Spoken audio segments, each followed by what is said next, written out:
Hi guys, Andy here from Car Key Solutions. Today I'm going to show you how to change the battery on a Nissan flip key.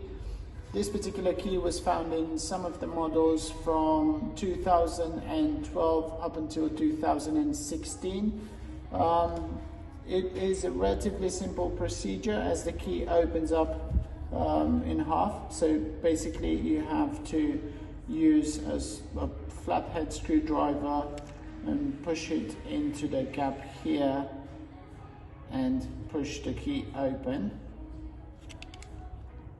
and that will basically open the key up in two parts.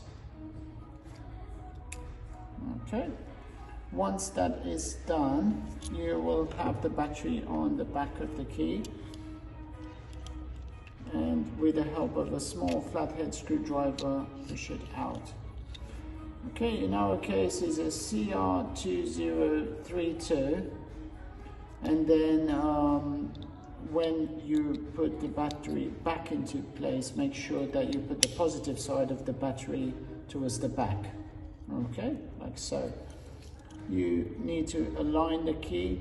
Just be quite gentle so that you don't have any of the elements coming out when you do this procedure. So be quite gentle with the case when putting it back together.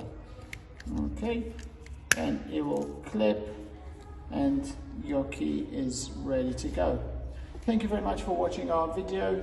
Please subscribe to our channel, and if you do have any questions, leave us a comment below. Have a good day.